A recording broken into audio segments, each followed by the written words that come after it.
स्वागत सभी का, सभी को प्रणाम मालिक। इंडियन पार्टनरशिप एक्ट के केस लॉस का ये सेकंड वीडियो है। लास्ट वीडियो में हमने कुछ अच्छे चीज़ें देखी, जैसे माइनर का कंसेप्ट, साथ ही साथ पार्टनर बाय, होल्डिंग आउट। इस वीडियो में हम और कुछ नए कंसेप्ट देखेंगे। लाइए, ये रहा आपके सामने क्वेश्चन। नेक्स्ट क्वेश्चन आपके सामने है, XYZ and associates a partnership form with partners XYZ in the business. कौन से बिजनेस में सर? ये कारपेट वगैरह का कोई बिजनेस है इनका, और ये लोग एक्सपोर्ट भी करते हैं। ओहो, ठीक है, ये तो नॉर्मल जानकारी है। 3 पार्टनर्स हैं। On August 25, 2016 they inducted mister जी। किसी एक एक्सपर्ट को उन्होंने अपने साथ जोड़ा, जो कि एक्सपर्ट था फील्ड ऑफ कारपेट मैन्युफैक्चरिंग को। क्या जोड़ा? एज अ पार्टनर इंट्रोड्यूस किया। On 10 January 18 Mr G was blamed. आरोप लगा भैया मिस्टर जी पे, काय का, फॉर अनऑथोराइज्ड एक्टिविटीज, एंड दस he was expelled from the partnership. लात मार दी उसको। बाय यूनाइटेड अप्रूवल, ये भी खास वर्ड है भैया, कहानी में ट्विस्ट। सबकी अप्रूवल थी of rest of the partners. Rest मतलब कौन सर? ये XYZ। तो 4 में से 3 पार्टनर बोलेंगे ना, जी को मिला के 4 पार्टनर हो जाते हैं। एग्जामिन वेदर, क्वेश्चन ये है, action of the partner was justified और नॉट। तो सर क्वेश्चन की जान है ये वाला, एक्सपल्शन समझाना है हमको, फिर ये प्रूव करना है कि जस्टिफाइड है या नहीं। और what should have the factor to be kept in mind prior to expelling a partner from the firm by other partners। कौन सी बातों का आपको ध्यान रखना चाहिए जब किसी को एक्सपेल करना हो? तो हमको एक्सपल्शन पूरा यहाँ समझाना है, यहाँ जस्टिफाइड है कि नहीं, इसका भी हमको जिक्र करना है। लाइए शुरुआत करते हैं क्वेश्चन नंबर 3 से। Question 3, answer 3। बोलो क्या लगता है? इंडियन पार्टनरशिप एक्ट से हमको शुरुआत करनी है। चेक कर लीजिए प्रोविजंस जो हैं आपके पास कौन कौन से हैं, उन प्रोविजंस के बेसिस पे ही हमको यहाँ लिखना है। तो सेक्शन 33 लिख लें, expulsion of a partner. Expulsion of a partner. अगर सेक्शन याद हो तो बढ़िया, ना हो तो कोई बात नहीं। Section 33 of Indian partnership act 1932। क्या समझाना पड़ेगा सर? देखो, 2 बातें हैं। सबसे पहले तो हमको ये समझाना पड़ेगा, जो थ्योरी है वो एज इट इज लिखना पड़ेगी। एक्सपल्शन की उसका कोई ऑप्शन ही नहीं है मेरे पास, तो लिखना शुरू करें। A partner may not be expelled, may not be expelled from a firm by, कौन एक्सपेल नहीं कर सकता उसको? अ मेजोरिटी ऑफ द पार्ट। ऐसा नहीं है कि मेजोरिटी एकदम से ही बाहर कर देगी। By a majority of partners. Directly कोई किसी को बाहर नहीं कर सकता, लेकिन एक्सेप्ट, कुछ केसेस तो हैं, एक्सेप्ट कब करोगे? In exercise, accept in exercise in good faith. आप कर सकते हो बाहर, लेकिन पहली शर्त तो यही है, आपको गुड फेथ में ही किसी पार्टनर को बाहर करने की परमिशन है ना। गुड फेथ किसका sir? Of the powers. Accept in exercise of the powers. Powers कैसे करने हैं sir? Use in good faith. तो लाइन ऐसी जा रही है, majority of the partner accept in exercise of the powers. ऐसे याद करना तो जल्दी याद होगा। Conferred, power conferred by contract between the partners, by contract between the partners। तो लाइन ऐसी है, a partner may not be expelled, the partner may not be expelled from a firm by a majority of partners except in exercise of the powers conferred by contract between the partner। Removal होगा, expulsion होगा, तो कैसे होगा? Powers conferred by the contract. और ये पूरा procedure आप जो करोगे वो कैसे करोगे? इन गुड फेथ। तो मालिक, एक तो पावर देखो, मतलब कॉन्ट्रैक्ट देखो, कॉन्ट्रैक्ट क्या बोलता है उसके अकॉर्डिंग ही एक्सपल्शन होगा। अब एक्सपल्शन के लिए 2-3 पॉइंट्स हमारे पास है। तो देखो, the test of good faith. कैसे समझेंगे गुड फेथ में हुआ भैया? सबसे बड़ी बात तो यही समझना है ना। एज रिक्वायर्ड बाय, ये सेक्शन है इसका भी। एज रिक्वायर्ड कहां पर है? Under section 33 sub section 1। ये जो गुड फेथ वाली लाइन थी, इसको चेक कैसे करेंगे, टेस्टिंग कैसे करेंगे?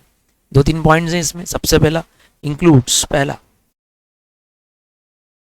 इंक्लूड, सबसे पहला पॉइंट जो हमको लिखना है यही लिखना है। 3 छोटे छोटे से पॉइंट है, याद करते जाना। अगर याद नहीं हो तो आपको, याद नहीं हो तो पहला पॉइंट याद करो। The expulsion must be in the interest expulsion must be in the interest of the partnership. सबसे पहली लाइन ही यही है लल्ला, जो बाहर किया गया है वो पार्टनरशिप के इंटरेस्ट के लिए किया गया है। दूसरा, जिसको एक्सपेल किया जा रहा है, जब पार्टनर टू बी एक्सपेल्ड, ये बहुत इंपॉर्टेंट है, मैंने आपको क्लास में ही बोला था, ये आता रहता है। सर्व्ड विथ नोटिस, उस एक्सपेल्ड पार्टनर को आपने एक नोटिस जरूर सर्व किया हो। और C point is he is given an opportunity, he is given an opportunity of being heard, he is given an opportunity of being heard। ये तीन कंडीशन हो तो गुड फेथ का टेस्ट भी सेटिस्फाई होता है। और अगर ऐसा नहीं हुआ, if a partner is expelled otherwise, अगर इन कंडीशन को तोड़ते हुए किसी पार्टनर को अदरवाइज मैनर में एक्सपेल किया गया, इज एक्सपेल्ड अदरवाइज, ये वर्ड बहुत बढ़िया है। एक्सपेल्शन is the expulsion is null and void, the expulsion is null and void। ये तो थी थ्योरी मालिक। अब आते हैं अपने क्वेश्चन पे। अपना पहला पार्ट है क्वेश्चन का कि एक्सपल्शन के लिए पहला पार्ट हमारे सामने है, examine whether the action is justified और नॉट। तो बोलो क्या लगता है सर, तीनों कंडीशन पूरी हो रही क्या? सबसे पहला सर, गुड फेथ है क्या? हाँ है, क्योंकि उसकी एक्टिविटीज खराब हो रही थी, अनऑथराइज्ड एक्टिविटीज थी, तो इसलिए गुड फेथ प्रूव तो होता है। इसके अलावा मेजोरिटी थी, यस मेजोरिटी थी, उसको एक मौका भी दिया गया है ना। बोलो मेजोरिटी भी थी, तीनों पार्टनर्स थे, 4 में से 3 पार्टनर्स हाँ कर रहे थे एक तरह से कि बाहर किया जाना चाहिए। तो लिखो, क्या लिखोगे? लिखो ऐसा सिंपल लिखना, action by in the given case, in the given case, action by messrs XYZ and associates, यही है ना फर्म का नाम, जो भी नाम हो चलो वो लिख लेना। मेसर्स XYZ एंड एसोसिएट क्या है ये? A partnership firm, a partnership firm to expel, क्या करा मालिक इन्होंने? टू एक्सपेल, क्या करा? बाहर कर दिया। किसको? मिस्टर जी। अब इसमें आपको प्रूव करना है ना, फ्रॉम द पार्टनरशिप, उसको बाहर कर दिया, इज जस्टिफाइड या वॉज जस्टिफाइड। अब ये आपको जस्टिफिकेशन प्रूव करना पड़ेगा, उसका रिमूवल जो है वो जस्टिफाइबल था, ये प्रूव कर दो। कैसे? एज पहला क्या बोलोगे? He was expelled. अब देखो प्रूव दो ही बातें करनी है, एक तो मेजोरिटी की अप्रूवल थी सबसे पहला, तो इज एक्सपेल्ड बाय। अब क्वेश्चन की लाइन उठा लो जो यहां लिखी हुई है, ये वाली, अपने मन से मत लिखो कुछ भी, ये वाली, united approval of the, is expelled by united approval. जो क्वेश्चन बोल देना मालिक उसी की लैंग्वेज पकड़ने की कोशिश करो, मत लिखो ज्यादा मन से, यहीं से मिल जाएगा। United approval of the partners, पहली बात हो गई है, ये पहला पॉइंट हो गया अपना लिए। दूसरा पॉइंट हम क्या बना सकते हैं? एक्सरसाइज इन गुड फेथ, या एक साथ ही लिख लो कॉमा लगा लगा के, एक्सरसाइज इन गुड फेथ। अब गुड फेथ प्रूव करो, एक्सरसाइज इन गुड फेथ, कोई मेलाफाइड इंटेंशन के साथ उसको बाहर नहीं किया गया है, गुड फेथ में उसको बाहर किया गया।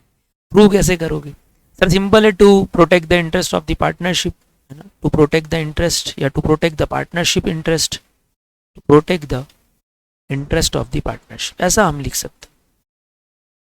As he was engaged in, as he was engaged in, या अगेंस्ट भी लिख सकते हैं, against the unauthorized activities of, अगेंस्ट द unauthorized activities of, against the unauthorized activities of Mr. G।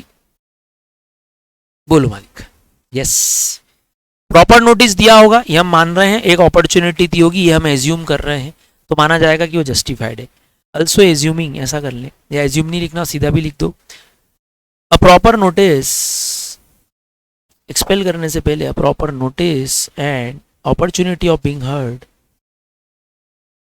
opportunity of being heard दी गई होगी, was provided, ऐसा भी लिख सकते हैं, was given, was provided, has to be given भी लिख सकते हैं कि दी गई होगी या दी जानी चाहिए, has to be given to Mr. G before expulsion,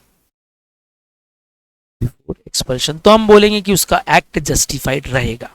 ये हो गया आपका पहला पॉइंट, पहला केस। दूसरा पॉइंट भी है मालिक, आपसे फैक्टर्स पूछे उन्होंने, फैक्टर्स, देखो फैक्टर्स पूछे हैं क्या, फैक्टर्स। अब देखो what should have the factor to be kept in mind, तो फैक्टर तो यही है यार, एक्सपेल करने से पहले जो हमने यहाँ पढ़े ये सब, ये तीनों फैक्टर्स ही तो हैं, और क्या है, गुड फेथ को समझाना है, ये तीनों बातें हो जानी चाहिए। फिर भी फैक्टर्स की बात करें और फिर भी थोड़ा सा लिखने की इच्छा हो तो मेजोरिटी है ही, गुड फेथ है ही, और कॉन्ट्रैक्ट के अकॉर्डिंग होना चाहिए, तो लिखो factors to be kept in mind, factors to be kept in mind, मन से लिखना है आपको ये, क्योंकि आपने इतना सारा पढ़ा है कौन से फैक्टर्स का होना जरूरी है। तो factors to be kept in mind prior to expelling, या प्रायर एक्सपेलिंग, प्रायर एक्सपेलिंग क्या चीज, अ पार्टनर, फ्रॉम, किससे, फर्म से, कौन कर रहा है, अदर पार्टनर्स। तो कुछ फैक्टर्स आपको दिमाग में रखने हैं ना, आर, आर लिख देना, आर पहला फैक्टर।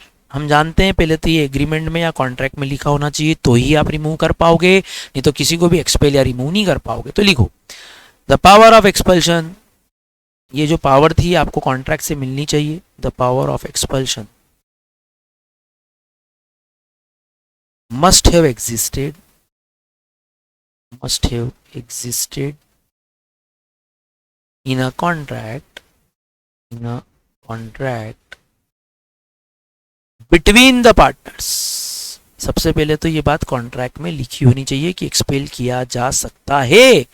दूसरा, पावर जो है, the power has been exercised, ये जो पावर थी ये मेजोरिटी ऑफ पार्टनर्स ने एक्सरसाइज किया, has been exercised by majority of partners. और तीसरा, ये जो पावर था ये गुड फेथ में था, it has been exercised, it has been exercised in good faith, it has been exercised in good faith. तो देखो एक नई चीज निकल के आई इस चीज से, मतलब हमने जो सीखा अभी, कि वैसे तो ये बातें यहाँ लिख चुके थे, देखो मेजोरिटी वर्ड आ गया था, गुड फेथ आ गया था, कॉन्ट्रैक्ट आ गया था, बस यही फैक्टर्स अलग से फिर से पूछ लिया उन्होंने। तो ऐसा नहीं है कि सब कुछ लिखना है, अब इन तीन फैक्टर्स की बातें मेनली कर सकते हो, मेजोरिटी, कॉन्ट्रैक्ट का एग्जिस्टेंस होना और गुड फेथ होना। इसी को यहाँ पे तीन बातों को हमने फिर से लिखा सेकंड पॉइंट में कि factors to be considered.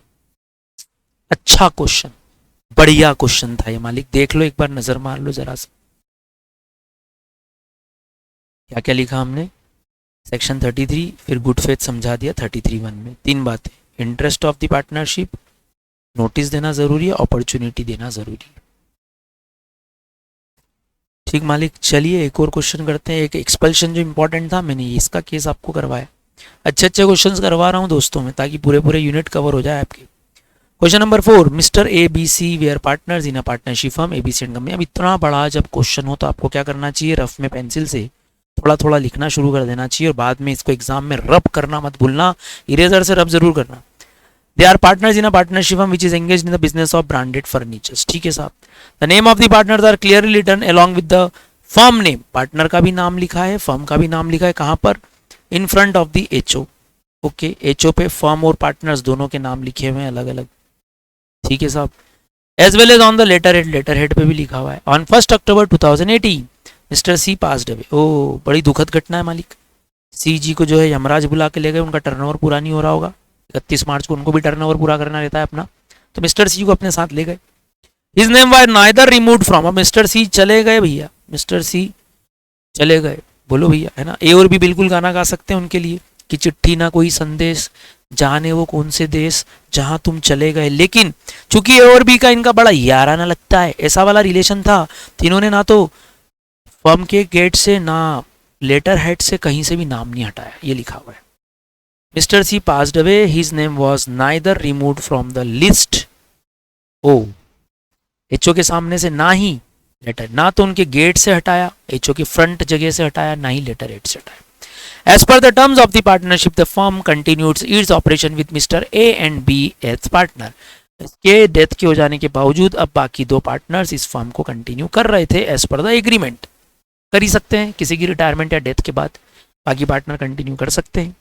The accounts of the firm were settled and the amount due to the legal hires of Mr. C was determined on, देखो 1 अक्टूबर को डेथ हुई, तारीख का इंपॉर्टेंस है, 10 अक्टूबर को उसका लीगल हायर्स का अकाउंट सेटल किया गया, डिटरमाइन किया गया, but the same was not paid, लेकिन पे नहीं किया गया, लीगल हायर्स को पे नहीं किया गया था।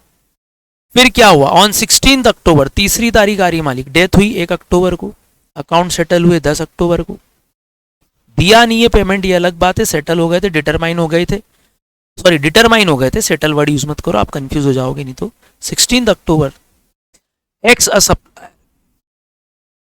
एक्स सप्लाई फर्नीचर सप्लाई किया उसने, कितने का, 20 लाख, किसको, इस एबीसी को, टू द फर्म। बाद में एबीसी कुड नॉट रीपे, ये तो होना ही था, क्यों, अरे सर कहानी में ट्विस्ट कैसे आएगा, अगर रीपे कर देंगे तो कहानी में ट्विस्ट कैसे आएगा, could not repay the amount due to heavy losses, Mr X wants to recover the amount not only for ABC but also from the legal hire for Mr. C। वो बोल रहे हैं हम तो लीगल हायर से भी वसूल करेंगे, क्यों करेंगे, क्योंकि सी का नाम यहां से हटाया नहीं था, भले ही कंटिन्यू कौन कर रहा था, ए और B. Analyse the above situation in the terms of Indian provisions act, Indian partnership act provisions and decide whether the legal heirs of mister C will be held liable. Question तो यही है खास, हम ये तो जानते हैं कि ये दोनों नमूने तो लायबल हैं ही, ये तो पार्टनर्स हैं, जिंदा हैं, है ना। अब बचा कौन, सी भी गया, तो सी के कौन, लीगल हायर्स, मतलब उसका जो शेयर है, कहना क्या चाहते हैं, कहना ये चाहते हैं कि जो सी का शेयर है क्या वो लायबल है 16 अक्टूबर के दिन। 10 अक्टूबर को डिटरमाइन हुआ, 1 अक्टूबर को डेथ हुई, 16 अक्टूबर को केस हो गया, 16 अक्टूबर को सप्लाई किया गया, बाद में रीपे नहीं हो पाया तो केस लगाया गया। बोलो मालिक, सोचो, केस पे सोचो, आराम से दे रहा हूं मैं 1 मिनट, सोचे भैया, समझे क्वेश्चन अच्छा है, बोलो मालिक।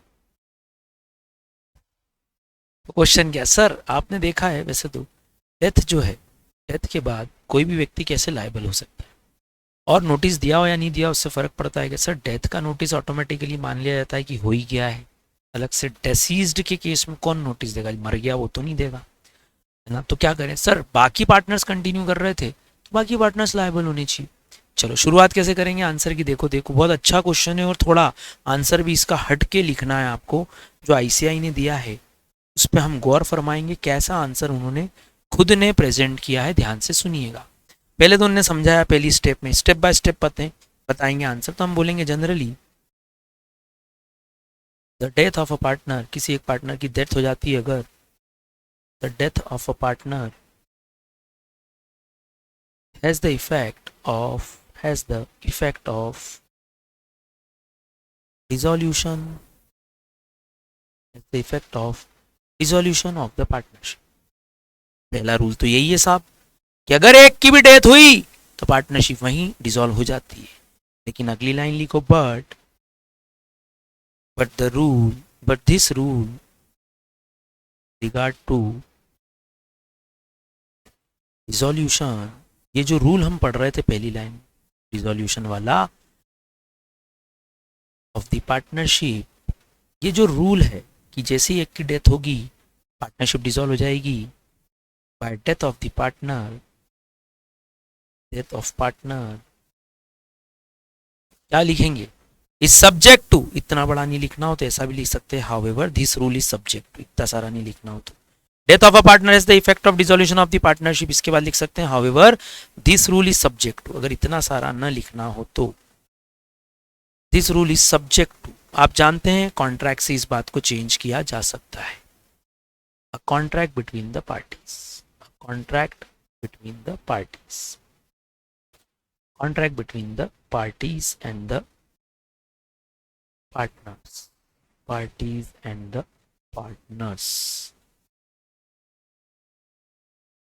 are competent to, चलो इसको ऐसा मतलब सब्जेक्ट बिटवीन द पार्टीज लिख लो, तीसरी लाइन अलग से लिख लो आप यहाँ पे, द पार्टनर्स, थोड़ा सा गैप दे दे के लिख रहा हूँ ताकि आपको क्लिक और याद हो जाए हाथों हाथी, are competent to, partners are competent to agree, partners are competent to agree that death of one, किसी एक की डेथ से death of one will not have death of one will not have the effect of dissolution of partnership. dissolution of partnership, ऐसा ये लोग agree हमेशा ही कर सकते हैं. एज रिगार्ड, किसके रिगार्ड में? सर्वाइविंग वाले लोग रुक सकते हैं अभी भी. As regard the surviving partners, as regards the surviving partners. बोलो भैया, है ना? हाँ कि ना? बोलिए मालिक. As regard the surviving partner, तो ये एग्रीमेंट चल ही सकता है कि death of one will not have the effect of dissolution of the partnership as regard the surviving partner, subject to minimum of 2 partners. ये तो लिख ही सकते हो, कम से कम 2 तो चाहिए ही सही. Subject to minimum of 2 partner, ये कंडीशन लगेगी अगर 2 पार्टनर बचते हैं तो. 2 तो चाहिए ही ना भाई. अब 2 में से एक की डेथ हो गई तो एक अकेला कैसे पार्टनरशिप चलाएगा, है ना? तो सब्जेक्ट टू मिनिमम ऑफ 2, ये बात कंटिन्यू होती है. अब इसी के साथ एक नया वर्ड और, अपन बात कर रहे हैं सी की, जिसकी डेथ हो गई है, डिसीज्ड पार्टनर की. क्या उसकी लायबिलिटी है? उसकी तो हो नहीं सकती सर. उसके लीगल हायर की, वो भी नहीं हो सकती. तो उसकी स्टेट की, उसका जो शेयर है, उसका जो राइट है, क्या उसकी लायबिलिटी होगी? तो देखो, ध्यान से देखना.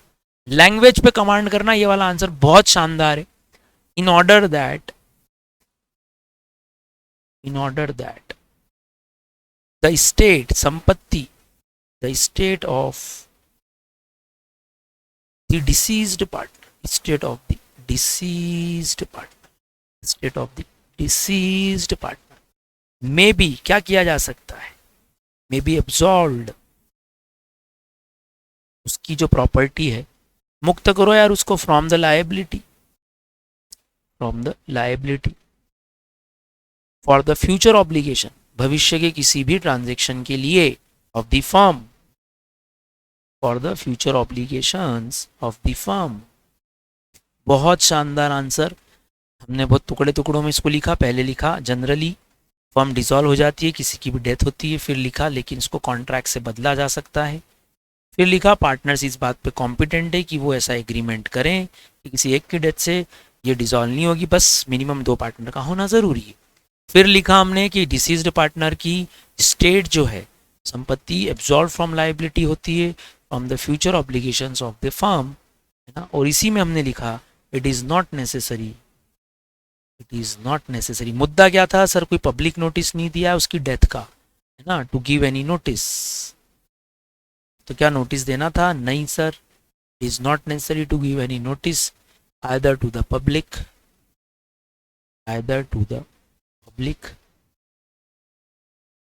or the persons who are dealing with the firm, or the persons dealing with the firm.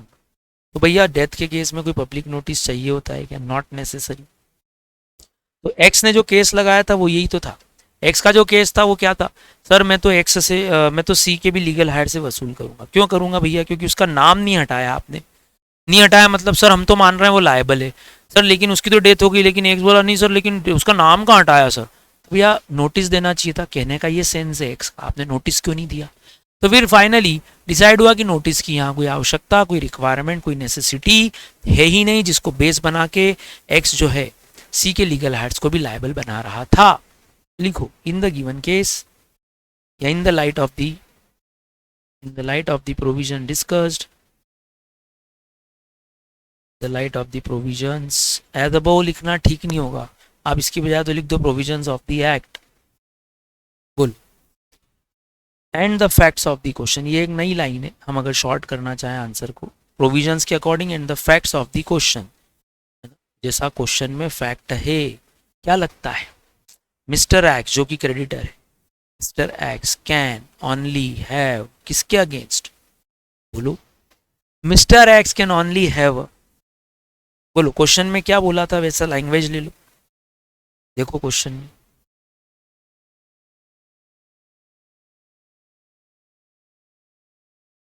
Legal heirs of C are liable, ये क्वेश्चन था. और wants to recover the amount not only from ABC and associates या and company, है ना.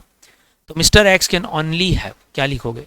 Any right against the, can only have, एक नया word बता रहा हूं, can only have a personal degree,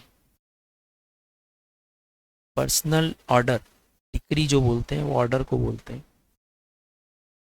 against the surviving partners, against the surviving. अब मान लो हम इतना अच्छा वर्ड यूज ना कर पाए तो फिर कैसा लिखेंगे, सिंपल वर्ड बोलूं, mister X can have right of recovery against the surviving partners. इसकी जगह वर्ड बदल देना, ये कुछ अच्छा वर्ड है, personal decree against the surviving partner that is mister A and mister B, and साथ ही साथ उसका राइट किस पे आएगा, एंड अ डिक्री, एक order against the partnership assets, partners के अगेंस्ट भी और पार्टनरशिप की असेट्स के अगेंस्ट भी, एंड द पार्टनरशिप असेट। तो ये कुछ अच्छा वर्ड यूज किया, decree against the partnership assets also, हम जो कि जॉइंटली सेवरली बोलते ही हैं, है ना, ऑफ दोस पार्टनर्स, सिर्फ उनकी, ऑफ दोस पार्टनर्स। तो किसको छोड़ना है, सी वाली असेट छोड़नी है sir. A suit for, suit will not lie against the suit by X will not lie against legal hires या रिप्रेजेंटेटिव ऑफ द, रिप्रेजेंटेटिव लिखना हो तो रिप्रेजेंटेटिव, लीगल हायर्स लिखना हो तो legal heirs, representatives of the deceased.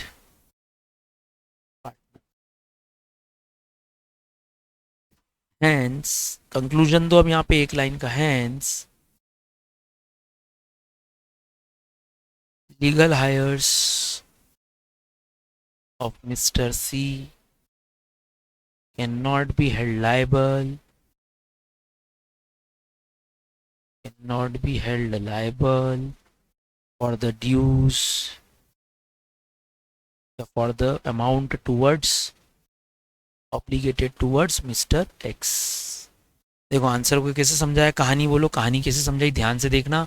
कहने को छोटा सा क्वेश्चन है लेकिन बेहतरीन है, अच्छा है। पहले समझाया डेथ का इफेक्ट होता है डिसोल्यूशन, फिर समझाया लेकिन कॉन्ट्रैक्ट से इसको चेंज किया जा सकता है, फिर बोला पार्टनर्स एग्री कर लें कि डिसोल्यूशन का कोई इफेक्ट नहीं होगा, फिर बोला गया इसीलिए डिसीज पार्टनर के केस में उसके स्टेट का एब्सॉल्वमेंट हो जाता है, उसकी स्टेट लायबल नहीं होती, not necessary to give any notice. और फिर ये हमने समझा दिया कि जो एग्जिस्टिंग पार्टनर है ए और बी वो जॉइंटली मतलब पर्सनली भी लायबल हैं और उनकी जो स्टेट है वो भी लायबल होगी to mister X for any of the debts due. Mister X की प्रॉपर्टी लायबल नहीं और ना ही मिस्टर एक्स के, सॉरी मिस्टर सी की प्रॉपर्टी लायबल नहीं और मिस्टर सी के लीगल रिप्रेजेंटेटिव भी लायबल नहीं है। एक अगर केस करना भी चाहेगा तो नहीं कर पाएगा। ठीक मालिक, दो बेहतरीन क्वेश्चन। सबसे पहला एक्सपल्शन, जो कि मैक्सिमम चांसेस होते हैं एग्जाम में आने की, ध्यान रखिएगा मेरी बातों का, और एक ये डेथ वाला केस कि कब लायबिलिटी होती है और कब लायबिलिटी नहीं होती। तो इन दो क्वेश्चंस को देखो आंसर बढ़ता जाता है, समझाने में आंसर थोड़ा इनलार्ज होता है केस, और लिखना भी पूरा है। तो इसकी प्रैक्टिस कीजिएगा। मुलाकात होगी नेक्स्ट वीडियो में, ध्यान रखिएगा अपना। राधे राधे।